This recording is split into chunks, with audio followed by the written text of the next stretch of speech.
Welcome guys. तो आज new topic देखते हैं, उससे पहले समझते हैं कि टॉपिक क्या है और वो टॉपिक पढ़ना क्यों ज़रूरी है। ठीक है, तो मान के चलो आपके पास एक सिंगल नोड क्लस्टर है। ठीक है, आपकी कंपनी में एक सिंगल नोड क्लस्टर है फॉर टेस्टिंग पर्पस के लिए या फिर प्रोडक्शन का। मान के चलो एक बार समझने के लिए। ठीक है, यहाँ पे आपके दो पॉड चल रहे हैं। ठीक है, यहाँ पे आपके चलो एक पॉड चल रहा है। ठीक है, अब इस नोड को मॉनिटर करने के लिए क्या करा मैंने, यहाँ पे एक पॉड चलाया जो क्या करेगा, इस नोड पे जो भी पॉड चलेंगे। ठीक है, ये कौन सा पॉड है, ये मान के चलो कि ये लॉगिंग पॉड है।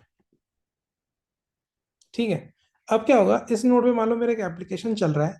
ठीक है, तो ये क्या करेगा, इस जो भी इस पॉड के जो भी लॉग्स होंगे उन सबको भेजेगा एक सेंट्रलाइज लोकेशन पे। ठीक है, दूसरा क्या करेगा, इस नोड के जो भी मैट्रिक्स होंगे, रिसोर्सेज मैट्रिक्स, उनको भी भेजेगा यहाँ पे, ताकि क्या करें हम लोग यहाँ पे उन डेटा को लेके एक ग्राफ बना सके या विजुलाइज कर सके कि कितना लॉग्स आ रहा है, क्या लॉग्स आ रहा है, जो भी आपको मॉनिटर करना है या ऑब्जर्व करना है। ठीक है, अब मान लो कि एक मेरा लॉगिंग का है। ठीक है, और जो मेरा ऐप है ये मेरा बहुत क्रिटिकल ऐप है। ठीक है, इस ऐप को रन होना बहुत जरूरी है। ठीक है, और ये ऐप मान लो किसका ऐप है, ये पेमेंट का है। ठीक है, मतलब एक नोड के अंदर मान लो एक और ऐप है, इसके अंदर मान लो यूजर आता है। ठीक है, ये मेरा एक शॉपिंग ऐप है, यहाँ पे आता है, क्या करता है, इस पॉड के अंदर वो चीज़ों को सेलेक्ट करता है। ठीक है, मतलब हम लोग माइक्रो सर्विस यूज कर रहे हैं, तो माइक्रो सर्विस में क्या होता है, हर एक पॉड अलग अलग फीचर का काम करता है। जैसे कि मान लो कोई आता है आपके साइट पे, वेबसाइट पे आता है, तो क्या करता है, वो चीज़ों को देखता है तो वो एक पॉड कर रहा है। ठीक है, उसका फीचर वो एक पॉड दे रहा है। दूसरा क्या करता है, वो उस चीज़ को सेलेक्ट करता है। तीसरा क्या करता है, वो उसको कार्ट में डालता है। चौथा क्या करता है, उसको वो परचेज करता है। ठीक है, और एक होता है ऑर्डर ट्रैक करने के लिए। तो मतलब हर जो भी सर्विसेज है, आपका जो भी एप्लीकेशन है, उसमें डिफरेंट डिफरेंट फीचर है, हर एक फीचर क्या चल रहा है, एक पॉड में चल रहा है। तो मान के चलो ये जो पॉड है ये क्या करते हैं, यहाँ पे यूजर आता है और इस यूजर यहाँ पे क्या करता है, अपना जो भी उसको सामान परचेस करना होता है उन सबको सेलेक्ट करके कहाँ डालता है, कार्ट में डालता है। ठीक है, एक कार्ट में डालता है। अब क्या होगा, जब उसको ये इस कार्ट में डालेगा, ठीक है, बाद में क्या करेगा, यहाँ जाएगा एप्लीकेशन के उस कार्ड पे जाएगा, वहां पे जाकर क्या करेगा, पेमेंट करेगा ताकि वो उसको परचेस कर सके। जैसे ही वो पेमेंट के लिए प्रोसेस करेगा तो यूजर की रिक्वेस्ट कहाँ सर्व हो जाएगी, वो हो जाएगी इस पेमेंट वाले पॉड पे। ठीक है, पेमेंट वाले पॉड पे। अब मान के चलो कि मेरा जो ये लॉगिंग वाला है, ठीक है, ये जो लॉगिंग वाला पॉड चल रहा है, इसने क्या करा, इसने नोड के रिसोर्सेस, ठीक है, जो भी आपके नोड के रिसोर्सेस थे उसने क्या करा, ज्यादा कंज्यूम कर ली। ठीक है, इसने क्या करा, नोड की रिसोर्सेस क्या करा, ज्यादा कंज्यूम कर लिए। अब क्या हुआ, नोड पे जो मेमोरी प्रेशर है, रिसोर्स प्रेशर था, ठीक है, सीपीयू और मेमोरी जो भी था, वो क्या हुआ, लोड बढ़ रहा है इस नोड के ऊपर। तो कर्नल क्या करेगा, कर्नल प्रोसेस को किल करना स्टार्ट करेगा। ठीक है, अब कर्नल देखेगा कि भाई ये तीनों प्रोसेस जो भी चल रहे हैं, जो भी पॉड चल रहे हैं, मुझे क्या करना पड़ेगा, मुझे इन तीनों में से रैंडमली किसी भी एक पॉड को टर्मिनेट करना पड़ेगा, ताकि जो मेरा नोड है वो तो प्रॉपर चल पाए। ठीक है, अब मान लो कर्नल ने क्या करा, जो पेमेंट वाला ऐप था इसी को टर्मिनेट कर दिया। मान के चलो कर्नल ने क्या करा, इस पेमेंट वाले ऐप को क्या करा, टर्मिनेट कर दिया। अब हमको नहीं पता कि वो कौन से को टर्मिनेट करेगा। ठीक है, क्यों हुआ, क्योंकि मान लो इस नोड पे अगर 4 GB रैम था, इस लॉगिंग वाले एजेंट ने क्या करा, इसको जरूरत मान लो पड़ गई अचानक से 2 GB रैम की या 3 GB की पड़ गई। ठीक है, या उससे ज्यादा की पड़ गई। ठीक है, और अब क्या हुआ, जो मेरा पेमेंट वाला ऐप था उसको रिसोर्सेस नहीं मिल रहा है। ठीक है, या फिर जो मेरा यूजर इंटरफेस वाला पॉड था उसने ज्यादा मेमोरी कंज्यूम कर लिया। तो जब रिक्वेस्ट पेमेंट वाले पॉड पे गई, तो मेरा जो पेमेंट वाला पॉड है वो प्रोविजन नहीं हो पा रहा, वो यहाँ पे क्रिएट नहीं हो पा रहा, या फिर क्रिएट हो गया, क्रिएट ऑलरेडी हो रखा है, और मान लो कि मेमोरी प्रेशर के कारण या रिसोर्स प्रेशर के कारण कर्नल क्या करा, मेरे पेमेंट वाले पॉड को ही टर्मिनेट कर गया। तो क्या होगा इस आपका बिजनेस तो डाउन गया ना, जो आपका क्रिटिकल ऐप था पेमेंट का वो ही नहीं चल रहा, तो आपके पास पैसा कहाँ से आएगा। ठीक है, फिर उस यूजर को लगेगा यार ये पेमेंट नहीं, फेल हो गया, तो वो एक बार सोचेगा वापस पेमेंट करूँ या नहीं करूँ। तो इससे क्या होगा, आपके यूजर्स डाउन होंगे। समझ रहे हो, ये मैं आपको एक सिनेरियो बता रहा हूँ। ठीक है, दूसरा सिनेरियो मान लो क्या हुआ, आपके कंपनी में, एक सेकेंड, आपके कंपनी में क्या हो रहा है कि मल्टीपल टीम है। ठीक है, दो टीम मान लेते हैं कि एक क्यूए की टीम है और एक डेवलपर की टीम है। ठीक है, या फिर कोई और टीम मान लो कि एक प्लेटफॉर्म इंजीनियरिंग की टीम है और एक डेवलपर की टीम है, ठीक है। तो क्या हो रहा है, दोनों टीम क्या कर रही है, एक ही नोड को यूज कर रही है। दोनों टीम क्या कर रही है, एक ही नोड को यूज कर रही है। तो डेवलपमेंट टीम वाले क्या कर रहे हैं, डेवलपमेंट टीम वाले खुद के पॉड क्रिएट कर रहे हैं, और प्लेटफॉर्म इंजीनियरिंग टीम वाले क्या कर रहे हैं, खुद के पॉड यहाँ पे क्रिएट कर रहे हैं, ठीक है। अब क्या होगा, इसमें क्या हो सकता है, जैसे कि मान लो इस टीम ने खुद का पॉड क्रिएट किया और इसने क्या करा, इस नोड के सारे रिसोर्सेज कंज्यूम कर लिए, ठीक है। अब जो प्लेटफॉर्म इंजीनियरिंग वाले जो टीम थी, उनका जो ऐप था ना, वो बहुत क्रिटिकल ऐप था, ठीक है। उनको वो टेस्टिंग करना था, मान लो वो हॉट फिक्स था, उनको फटाफट से टेस्ट करना था और उसको लाइव करना था। और डेव वाले का तो क्या हो सकता है, जो उनका जो पॉड चल रहा था, अगर वो डिले भी हो रहा है तो कोई दिक्कत नहीं, बट ये करना जरूरी था। पर डेव वालों ने यहाँ पे एक पॉड चला रखा था जो मेमोरी और सीपीयू ज्यादा खा रहा था। तो इस पॉड के लिए इसको यहाँ पे जरूरत नहीं मिली। मतलब क्या हुआ, ये जो प्लेटफॉर्म प्लेटफॉर्म इंजीनियरिंग का जो पॉड था जो उन्होंने क्रिएट किया था, मान के चलो पेमेंट ऐप ही था, ये क्या, इसको अगर रिसोर्सेज कम मिलेंगे, जितना इसको चाहिए वो इसको मिल नहीं पा रहा, तो क्या होगा, ये पेंडिंग स्टेट में चला जाएगा, ये पेंडिंग स्टेट में चला जाएगा। दूसरा क्या हो सकता है, मान लो अगर ये प्रोविजन भी हो गया और कल को क्या करा, इसने ज्यादा रिसोर्सेस ले लिए, इसके लिए रिसोर्सेस बचे नहीं, तो कर्नल तो क्या करेगा, प्रोसेस किल करना स्टार्ट करेगा। कर्नल ने इसको किल नहीं करने की वजह इसको किल कर दे, तो आपका एप्लीकेशन तो डाउन जा रहा है। या फिर कोई क्रॉन जॉब आपने रन कर दिया आपके पॉड के अंदर, वो क्या कर रहा है, वो क्रॉन जॉब रात में रन हो रहा है, रात में रन हो रहा है, तो क्या करा, उसने ज्यादा रैम और सीपीयू खा लिया, ठीक है, मान के चलते हैं। और दूसरा क्या हो, जो आपके क्रिटिकल ऐप थे, उसको रैंडमली किल कर दिया, किसने किल कर दिया, आपके कर्नल ने।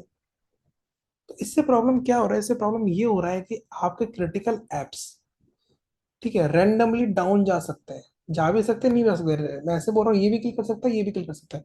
अब आप बोलोगे सर हमने पढ़ा था रिक्वेस्ट और लिमिट्स, कि भाई इसको इतना मिलना चाहिए, इसको इतना मिलना चाहिए, ठीक है। अब मान लो मैं बोल दिया इसको कम मिलना चाहिए, अब इसको कम मिलना चाहिए, इसको ज्यादा मिलना चाहिए, तो ये ज्यादा यूज कर लेगा। अब मान लो इसको उतनी की रिक्वायरमेंट ही नहीं है, जो पॉड रन हो रहा है इसको कम की रिक्वायरमेंट, तो ये ऑक्यूपाई कर लेगा, तो ये प्रोसेस ये यहाँ पे रन नहीं हो पाएगा, ये ऑक्यूपाई करके बैठा है, तो रिसोर्स और लिमिट में वो यूज करेंगे, वो यूज करना चाहिए कि कितना रिसोर्स हो, इतना लिमिट हो। बट मेरा यहाँ पे जो समझाने का पॉइंट है वो ये है कि यहाँ पे क्या हो रहा है, जो भी आपका इंपॉर्टेंट पॉड है ना, अगर मान लो आपके नोड के ऊपर रिसोर्सेस का प्रेशर ज्यादा हो रहा है, कम हो रहा है, तो मैं चाहता हूँ कि जो मेरे पॉड में जो प्रोसेस हो रहे हैं ना, मतलब जो मेरे नोड के अंदर जो भी प्रोसेस हो या पॉड हो, तो पहले वो प्रोसेस या वो पॉड टर्मिनेट हो, जो कि लेस इंपॉर्टेंट है मेरे लिए, जो कि मेरे लिए क्रिटिकल नहीं है, ठीक है। अब इसको एक और एग्जांपल से बताता हूँ, सिंपल सा, प्रोडक्शन के हिसाब से, ताकि आपको और क्लियर हो, ठीक है।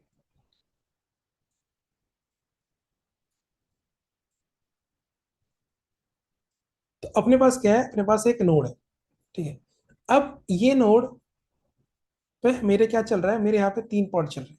एक मान लो एनालिटिक्स का पॉड चल रहा है, ठीक है। एक मान लो मेरा लॉगिंग का पॉड चल रहा है, और एक मेरा मान लो पेमेंट ऐप का पॉड चल रहा है, ठीक है। यहाँ पे क्या कर रहा है, एनालिटिक्स का जो भी आपके डेटा आएगा उनको उनको ग्राफ बनाएगा, एनालिसिस करेगा उनका डेटा को, और बताएगा कि क्या कितने रिक्वेस्ट आ रहे, कितना पेमेंट हुआ, जो भी आपको करना है वो काम कौन कर रहा है, मेरा ये पॉड कर रहा है। दूसरा एक लॉगिंग वाला पॉड है जो कि लॉग भेजना स्टार्ट करेगा, ठीक है। तीसरा मेरा पेमेंट का ऐप है, जो भी यूजर आएगा मेरे एप्लीकेशन पे क्या करेगा, यहाँ पे आके पेमेंट करेगा और बिजनेस अपना ग्रो होगा। अब मान लो कल को मेरे इस नोड पे रिसोर्स प्रेशर हाई हो जाता है, मतलब जो मेमोरी और सीपीयू है ना, क्या हो गया ज्यादा, इस पे मान लो कि 4 जीबी का मेरा तो क्या था, रैम था, और 2 वी सीपीयू था यहाँ पे, ठीक है, 2 कोर 20 सीपीयू था। तो ये क्या हुआ, ये ज्यादा कंज्यूम हो रहा है कि रैम यार, मतलब 4 जीबी का था, बट क्या हो रहा है, ये पॉड ले रहा है मान लो 2 जीबी ले रहा है, ठीक है। ये पॉड ले रहा है 1 जीबी, और इस पॉड को चाहिए था 2 जीबी, जो पेमेंट ऐप था। अब जब मैंने स्टार्ट किया था, स्टार्टिंग में जब मैंने इनको रन किया था, तो ये जो मेरा लॉगिंग वाला था ना, ये ज्यादा रैम, ज्यादा इसको ज्यादा रैम की जरूरत नहीं थी, तो इसने 1 जीबी रैम लिया, ठीक है। अब मान लो ये ज्यादा रिसोर्सेज खा रहा है, या फिर ये जो एनालिटिक्स वाला है, इसके अंदर जॉब चल रहे हैं मशीन लर्निंग या फिर जो भी मान लो एआई के जॉब चल रहे हैं, ठीक है, वो ये ज्यादा रैम खा रहा है या ज्यादा सीपीयू खा रहा है, तो क्या होगा, जो मेरा कर्नल है वो क्या करेगा, वो रैंडमली किसी भी उसको किल कर देगा, बट ये ज्यादा कंज्यूम कर रहा है, तो वो सोचेगा कि इसको जरूरत है, तो क्या करेगा, दूसरे वाले प्रोसेस को किल कर देगा, जो आपका दूसरा पॉड चल रहा है। बट मैं ये नहीं चाहता, क्योंकि मेरे लिए जो इंपॉर्टेंट एप्लीकेशन या इंपॉर्टेंट पॉड है वो है पेमेंट का। अगर मेरा एनालिटिक्स का प्रोसेस या पॉड टर्मिनेट भी हो रहा था कोई दिक्कत नहीं मुझे, मेरा लॉगिंग का भी हो रहा था तो भी मुझे कोई प्रॉब्लम नहीं, बट ये पेमेंट का अगर गया तो पैसा ही आना बंद हो जाएगा। ये तो मैं बाद में भी रन कर सकता हूँ वहीं पे, इसको बाद में भी चेक कर सकता हूँ मैं कि क्या इश्यू हो रहा है क्या नहीं हो रहा है। तो इसका मतलब ये है कि मुझे जब ये बताना पड़े कि मेरे लिए सबसे ज्यादा इंपॉर्टेंट पॉड कौन सा है, ठीक है, मतलब किस पॉड की प्रायोरिटी हाई है, ताकि कल को अगर रिसोर्सेस के कारण, ठीक है, रिसोर्स प्रेशर प्रेशर के कारण कोई पॉड किल हो रहा है, तो मेरे लिए जो इंपॉर्टेंट पॉड है वो सबसे पहले किल नहीं होना चाहिए, ठीक है, वो सबसे पहले तो बनना चाहिए और सबसे लास्ट में जाके टर्मिनेट होना चाहिए। समझ रहे हो?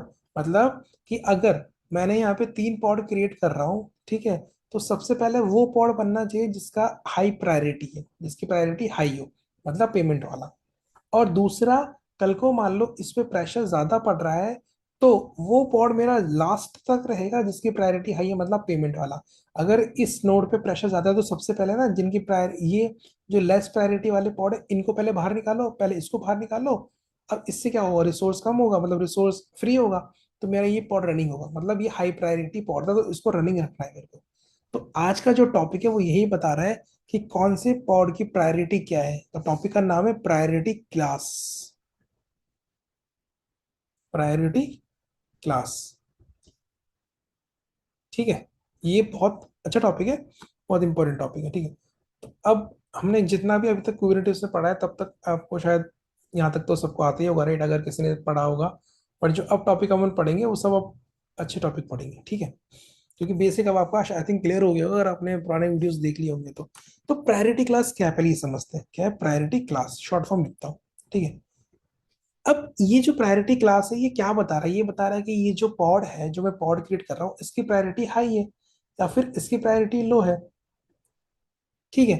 अब इसकी प्रायोरिटी हाई है या इसकी प्रायोरिटी लो, ये कौन डिसाइड करेगा, ये करेगा शेड्यूलर, ठीक है। तो जो प्रायोरिटी क्लास है ना ये एक शेड्यूलिंग का फीचर है। किसका फीचर है? शेड्यूलर का एक फीचर है,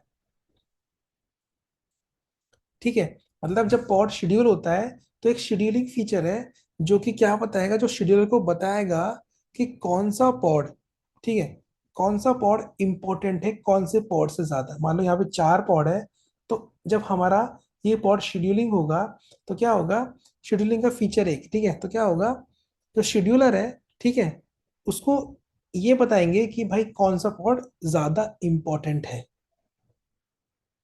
ठीक है। It is a scheduling feature जो कि शेड्यूलर को बताएगा कि कौन सा पॉड ज्यादा इंपॉर्टेंट है, याद रखना किसको बताएगा, शेड्यूलर को, ठीक है। कब बताएगा, जब मान लो आपके रिसोर्सेज लिमिटेड होंगे, क्योंकि मान लो कल को उस नोड पे रिसोर्सेज कम हो रहे हैं, तो शेड्यूलर को पता होगा यार कि जब मैंने इसको शेड्यूल किया था तो मुझे ये बताया गया था ये पॉड की प्रायोरिटी हाई है, तो जब मैं पॉड बाहर निकलेगा तो इस पॉड को बाहर नहीं निकालना, इस पॉड को बाहर निकालना, क्योंकि इसकी प्रायोरिटी क्या होगी, लो होगी, ठीक है। दूसरा क्या बताता है, दूसरा प्रायोरिटी क्लास ये बताता है, पहला तो क्या शेड्यूलिंग फीचर, दूसरा प्रायोरिटी क्लास क्या बताता है, प्रायोरिटी क्लास इसमें हेल्प करता है कि कौन सा पॉड सबसे पहले शेड्यूल होगा, ठीक है, पहला तो ये बताता है, और कौन सा पॉड सबसे पहले एविक्ट होगा, या फिर कौन सा पॉड सबसे लास्ट में एविक्ट होगा, जब भी रिसोर्सेस प्रेशर की कंडीशन आती है, ठीक है। दूसरा ये हो गया। तीसरा क्या बताता है, तीसरा ये बताता है, याद रखना बहुत इंपॉर्टेंट है, तीसरा और भी इंपॉर्टेंट है, ठीक है। अब क्या होगा, मान लो आप क्या कर रहे हो, एक पॉड क्रिएट कर रहे हो, ठीक है। अब पॉड क्रिएट कर रहे हो तो रिक्वेस्ट है कि शेड्यूलर के पास, शेड्यूलर, अब उस पॉड को मैंने क्या डिफाइन कर दिया, उस पॉड में मैंने डिफाइन कर दिया कि हाई प्रायोरिटी है इसकी, क्या है, हाई प्रायोरिटी। और मान लो कि आपके नोड के ऊपर आपका जो नोड रनिंग हो रहा है, ठीक है, इस पे 2 GB रैम है, ठीक है। तो एक तो आपका लॉगिंग का चल रहा है, एक आपका एनालिटिक्स का चल रहा है, तो 1 GB ये ले रखा है, 1 GB ये ले रखा है। बट मैंने यहाँ पर डिफाइन कर दिया कि अब जो मैं पॉड क्रिएट करूंगा इस नोड के ऊपर ये हाई प्रायोरिटी है, तो क्या होगा पता है, आपका जो ये जो पॉड है, दो जो रनिंग हो रहे हैं ना ये लो प्रायोरिटी, ये क्या होगा, ये पॉड ऑटोमेटिकली टर्मिनेट हो जाएंगे,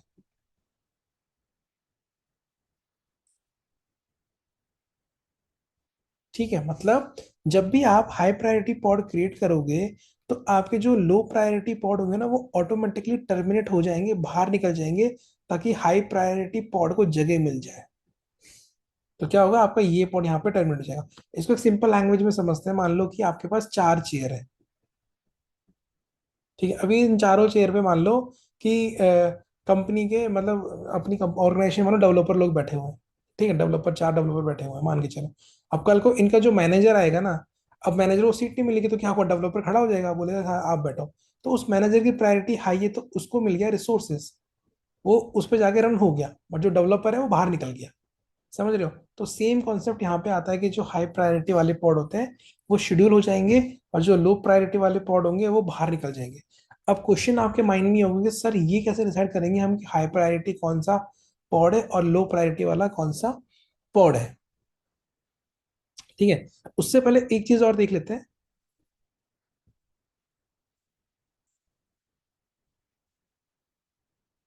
ठीक है, क्या? ठीक है, अभी मैंने आपको दो चीजें बता दी। पहली चीज तो बता दी कि शेड्यूलिंग ऑर्डर, याद रखना है इसको। ठीक है, जो प्रायोरिटी क्लास है वो दो चीज पे काम करता है, एक तो होता है शेड्यूलिंग ऑर्डर, दूसरा होता है प्रीम्पशन। प्रीम्पशन क्या है? प्रीम्पशन मतलब हो गया कि टर्मिनेट या फिर एविक्टेड। टर्मिनेट या फिर एविक्ट, कौन सा पॉड आपका टर्मिनेट होगा? शेड्यूलिंग ऑर्डर क्या बताएगा कि जिस पॉड की प्रायोरिटी हाई है वो पॉड क्या होगा, वो शेड्यूलिंग क्यू में क्या होगा, सबसे आगे जाके प्लेस होगा। ठीक है, मतलब वो पॉड यहाँ पे आके प्लेस होगा जिसकी पॉड की प्रायोरिटी हाई है। ठीक है, और जिस पॉड की प्रायोरिटी लो है वो क्या होगा, हाई प्रायोरिटी वाले पॉड के बाद में जाके शेड्यूल होगा। पहला तो हो गया शेड्यूलिंग ऑर्डर, दूसरा हो गया प्रीम्पशन। ठीक है, अगर हाई प्रायोरिटी वाला पॉड शेड्यूल नहीं हो पा रहा, क्यों नहीं हो पा रहा, क्योंकि मान लो कि रिसोर्सेज का इनएफिशिएंट, रिसोर्सेज की कमी के कारण अगर हाई प्रायोरिटी वाला पॉड शेड्यूल नहीं हो पा रहा, तो क्या होगा, वो पॉड क्या करेगा, जो लो प्रायोरिटी वाले पॉड होंगे ना, ठीक है, जो लो प्रायोरिटी वाले पॉड होंगे उन पॉड को क्या करेगा, टर्मिनेट कर देगा उस नोड पे से, ताकि उस नोड का रिसोर्सेज फ्री हो जाए और जो हाई प्रायोरिटी वाला पॉड है वो जाके उस नोड पे शेड्यूल हो जाए। तो उस कंसेप्ट को क्या बोलते हैं हम, प्रिम्पशन। ठीक है, जैसे मैंने भी आपको एग्जांपल दिया था, मैनेजर आएगा तो चेयर खाली हो जाएगी, मैनेजर बैठ जाएगा क्योंकि मैनेजर की प्रायोरिटी हाई है एज कंपेयर टू डेवलपर। ठीक है, तो ये हो गया दो चीज, दो फीचर जिसके अपने प्रायोरिटी क्लास के। अब जो प्रायोरिटी क्लास हम जो डिफाइन करते हैं ना, वो कैसे डिफाइन करते हैं वो समझते हैं। तो प्रायोरिटी क्लास जो डिफाइन होती है वो होती है वैल्यू से। ठीक है, वैल्यू मतलब नंबर से। कि मान लो अगर मैनेजर है और डेवलपर है, ठीक है, तो मैंने बोला कि मैनेजर की जो प्रायोरिटी है वो है 1000, और डेवलपर की जो प्रायोरिटी है वो है 100। तो किसकी प्रायोरिटी हाई है?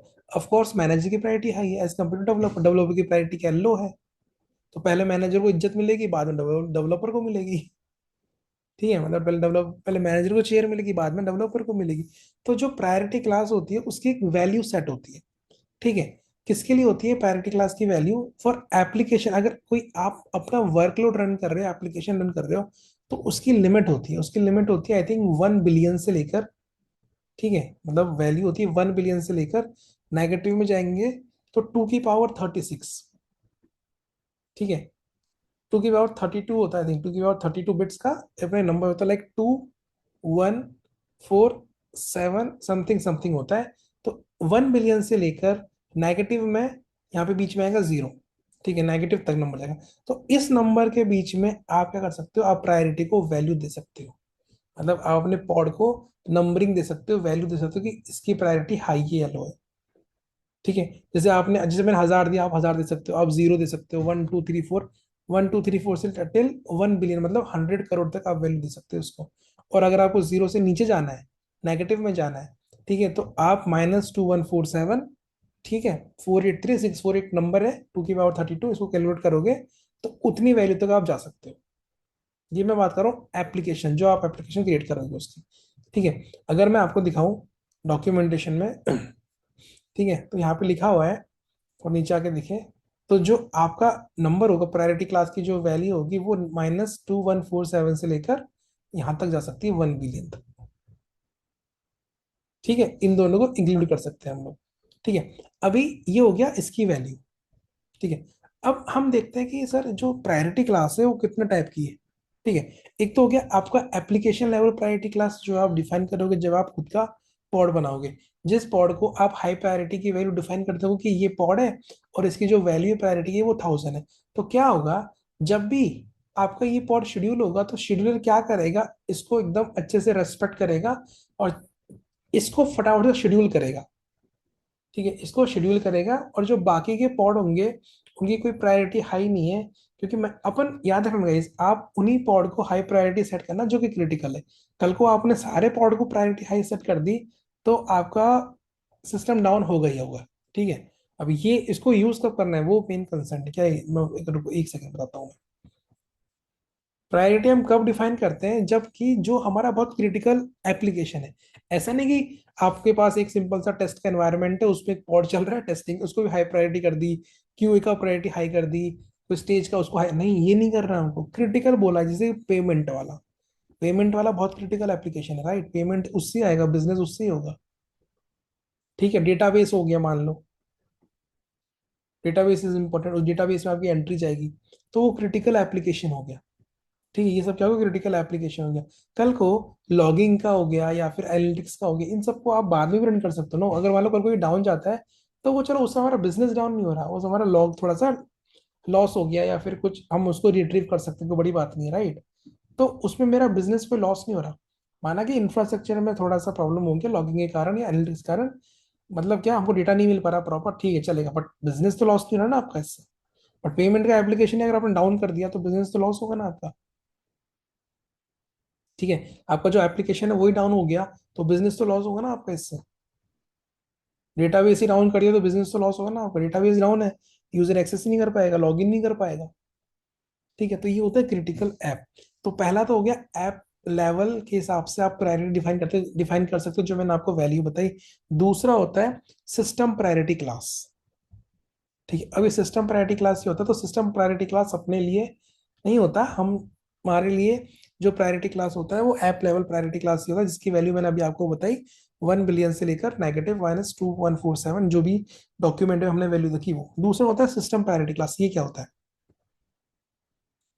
ठीक है, सिस्टम प्रायोरिटी क्लास ये होता है, जो भी आपके कंपोनेंट क्रिएट करते हो आप, कंपोनेंट कौन से, जो भी आपका हो गया क्यूबरनेटिस कंपोनेंट, जैसे एपीआई सर्वर, ईटीसीडी हो गया, ठीक है, अपना शेड्यूलर हो गया, ठीक है, क्यूब शेड्यूलर हो गया, कंट्रोलर हो गया, या फिर कोर डीएनएस हो गया, क्यूब प्रॉक्सी हो गया। ठीक है, जो भी पॉड में रन होते हैं, तो ये हो गया आपके कंपोनेंट। ठीक है, ये कंपोनेंट कहाँ बनते हैं, कौन से नेम स्पेस में, अगर आपने लास्ट क्लास पढ़ा होगा तो क्यूब सिस्टम नेम स्पेस, क्योंकि क्या है, ये कोर कंपोनेंट है, सिस्टम लेवल कंपोनेंट। ठीक है, तो अब ये जो पॉड रनिंग हो रहे हैं, क्या इनकी भी प्रायोरिटी सेट होती है? इनकी भी प्रायोरिटी सेट होती है। ठीक है, अभी चलो मैं आपको दिखाता हूँ। अभी हम तो मिनी क्यूब यूज कर रहे हैं, ठीक है। तो प्रायोरिटी क्लास होती है, प्रायोरिटी क्लास को हम, प्रायोरिटी क्लास को चेक करने की कमांड क्या होती है, ठीक है? जैसे kube CTL pod get, pod को चेक करने की क्या होती है, kube CTL get pod. Similarly priority class को चेक करने की कमांड होती है kube CTL get priority class. या तो आप प्रायोरिटी क्लास यूज करो पूरा लिख के, या फिर शॉर्ट फॉर्म आप यूज करो पीसी। ठीक है, तो आपको यहाँ पे मिलेगा सिस्टम लेवल प्रायोरिटी क्लास, देख रहे हो, एक हो गया सिस्टम क्लस्टर क्रिटिकल, या आपका क्या प्रायोरिटी क्लास का नेम है, और दूसरा हो गया सिस्टम नोड क्रिटिकल। ठीक है, मतलब कि ये तो आपके क्लस्टर कंपोनेंट के ऊपर अप्लाई होगा प्रायोरिटी क्लास, और ये नोड लेवल पे जो कंपोनेंट हो, जैसे क्यू प्रॉक्सी हो गया, कोड डीएनएस हो गया, जो भी है उन पे जाके अप्लाई होगा। बट ये हर आर्किटेक्चर में अलग अलग होता है, ऐसा कुछ नहीं है, जैसा मिनी क्यूब है, राइट? अगर मिनी क्यूब में देखो तो जो मैं प्रायोरिटी क्लास है, जो हमारी सिस्टम लेवल प्रायोरिटी क्लास है वो दो है, सिस्टम क्लस्टर क्रिटिकल और सिस्टम नोड क्रिटिकल। अब कौन सी, अब ये समझना कि जो मैंने अभी प्रायोरिटी क्लास आपको दिखाई है सिस्टम लेवल की, वो दो है, which is system cluster critical और सिस्टम नोड क्रिटिकल। तो ये प्रायोरिटी क्लास का नेम है, और हम लोग प्रायोरिटी क्लास कैसे डिफाइन करते हैं, हमको एक प्रायोरिटी क्लास का ऑब्जेक्ट क्रिएट करना पड़ता है और उसको हमको एक नंबर देना पड़ता है, वैल्यू। तो सिस्टम लेवल में देखो, ऑलरेडी हमारा जो क्लस्टर जब क्रिएट होता है तो ये बाय डिफॉल्ट बन के आता है, तो इस प्रायोरिटी क्लास को एक नंबर दे रखा है, which is 2 billion I think, right? अब आप बोलोगे सर अभी आपने जो वैल्यू बताई थी वो तो आपने बताई थी कि 1 बिलियन से लेकर माइनस समथिंग 2147 तक होती है। यस, तो वो होती है आपके एप्लीकेशन की वैल्यू, क्योंकि आप उस पर काम करो। बट जो सिस्टम लेवल की जो भी होती है कंपोनेंट, उनकी जो वैल्यू होती है ना, वो स्टार्ट होती है आई थिंक 2 बिलियन से। किससे होती है? 2 बिलियन से। ठीक है, क्योंकि वन, अब मान लो, अगर ये जो सिस्टम लेवल समझना लॉजिक, इसका लॉजिक क्या है? इसका लॉजिक ये है, मैंने अभी बताया आपको कि जो ऐप लेवल में आप जो डालते हो उसकी वैल्यू ये होती है। ठीक है, और जो आप सिस्टम लेवल की जो होती है उसकी वैल्यू वो 1 बिलियन से हाई की होती है, मतलब 2 बिलियन से स्टार्ट होती है। ये 2 बिलियन से क्यों स्टार्ट होती है? इसलिए स्टार्ट होती है, समझना कंसेप्ट। कल को मान लो इस नोड पे, ये जो नोड चल रहा है सिंगल नोड क्लस्टर, इस पे आपके कंपोनेंट चल रहे हैं। ठीक है, अब आपने क्या करा, एक पॉड बना दिया। उस डेवलपर को बोला कि डेवलपर एक पॉड, डेवलपर ने क्या पॉड बना दिया। डेवलपर बोल रहा है ये पॉड बहुत क्रिटिकल है, इसको मैं एकदम 1 बिलियन की वैल्यू दे दूंगा, हाई प्रायोरिटी, एकदम हाई प्रायोरिटी। अगर मान लो आपके सिस्टम लेवल, तो सिस्टम लेवल के जो ये है क्या बोलते हैं कंपोनेंट, अगर उनकी प्रायोरिटी भी अगर 1 बिलियन के, 1 बिलियन से लेकर -2147 के बीच की रेंज होती, ठीक है, और इनकी भी अगर किसी ने वन वन 1 बिलियन सेट कर दी और डेवलपर ने भी इसकी 1 बिलियन सेट कर दी, अब दोनों की प्रायोरिटी तो सेम होगी। अब क्या होगा, कर्नल क्या करेगा, आपके इनमें से किसी कंपोनेंट को टर्मिनेट कर सकता है, इसको भी कर सकता है, क्योंकि सब अब इक्वल हो गए तो किसी को भी टर्मिनेट कर सकता है। ठीक है, इसलिए कुबरनेटिस स्मार्ट है, उसने बोला कि भाई मैंने यूजर के लिए अलग ही लेवल डिफाइन कर देता हूँ, क्योंकि मुझे नहीं पता डेवलपर क्या सोचेगा। तो इसलिए इसने क्या करा, 2 बिलियन से स्टार्ट कर दिया। अब देखो आपकी जो लिमिट है वो तो 1 बिलियन तक है, और जो सिस्टम कंपोनेंट की लिमिट है वो 2 बिलियन से। मतलब कल को मान लो अगर आप वहां पे 1 बिलियन भी सेट करते हो खुद के पॉड को, बट सिस्टम कंपोनेंट की क्या है, 2 बिलियन, तो आपका पॉड ही टर्मिनेट होगा, सिस्टम कंपोनेंट कभी टर्मिनेट नहीं होगा। अगर इसको 2 बिलियन सेट नहीं करते ना, तो आपका क्लस्टर कभी स्टेबल नहीं हो पाता। कभी आपका एचटीडी डिस्ट्रॉय हो रहा है, कभी शेड्यूलर डिस्ट्रॉय हो रहा है, कभी एपीआई सर्वर डिस्ट्रॉय हो रहा है, ऐसा होता है। इसलिए सिस्टम लेवल की रेंज अलग है और इसकी अलग है, याद रखना। ठीक है, अगर आप थोड़ा डॉक्यूमेंट पढ़ोगे तो आपको मिल जाएगा कहीं ना कहीं, बट इसकी रेंज जो बता रहा है वो ये बता रहा है कि -2147 से लेकर 1 बिलियन तक की वैल्यू होती है, 32 bit integer value which is smaller than और इक्वल टू 1 बिलियन। ठीक है, ओके। अब यहाँ देखो, यहाँ लिखा हुआ larger number art reserve for built in, मतलब पहले से जो बने हुए प्रायोरिटी क्लास है उनके लिए लार्जर नंबर रिजर्व्ड है, मतलब 1 बिलियन से ऊपर या फिर 2 बिलियन से स्टार्ट होता है वो। ठीक है, that represent critical system pods.